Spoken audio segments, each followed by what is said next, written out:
You cannot have vintage style without vintage values. So I saw that video recently about how you can't have vintage style without vintage values, a phrase that I've even critiqued before.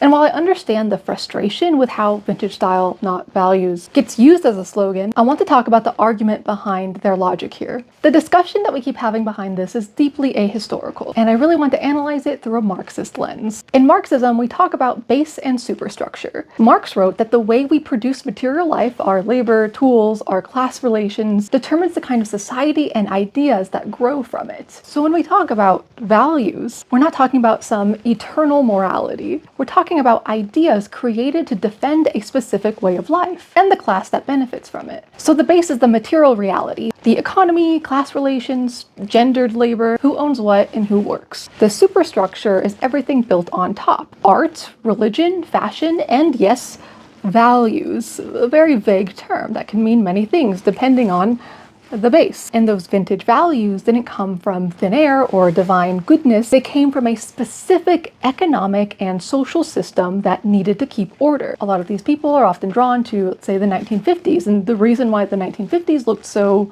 orderly isn't because they had better morals, they were better people. We can't analyze the past through vague good and bad, but it looked this way because dissent was violently suppressed, women were pushed out of the workforce after World War II, and those family values became propaganda for capitalist stability. Those values served a system. Antonio Gramsci famously called this cultural hegemony, when the ruling class doesn't just control the economy, but also teaches us to see its worldview as common sense. Good morals, proper womanhood, family values. These are all ways that the ideology keeps people invested in a system that ultimately exploits them. During the Cold War, the US government, advertisers, and even Hollywood worked together to sell a vision of that perfect nuclear family. An obedient wife, a patriotic husband, a suburban home. It was created to prove that capitalism was morally superior to communism. So the so-called family values weren't ancient wisdoms or even real American tradition, a word often used in this discussion. It was all Cold War propaganda designed to discipline workers and women at home while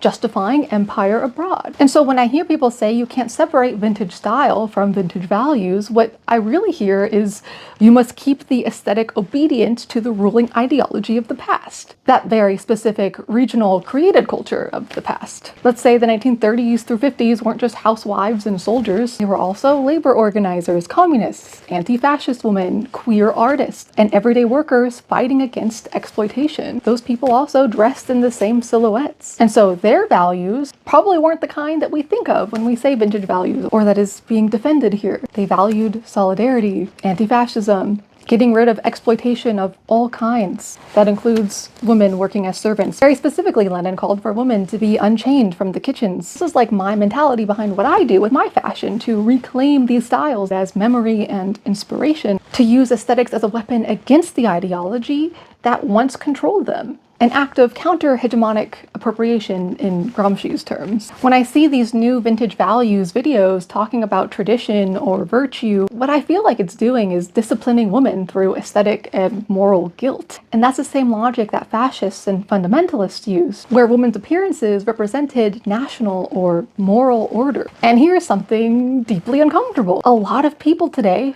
feel safe espousing traditional values because they benefit from the growing fascist order around us. The confidence to speak like this comes from proximity to white male Christian power. And that safety can make critical thought feel unnecessary. What's there to think about? You'll be just fine.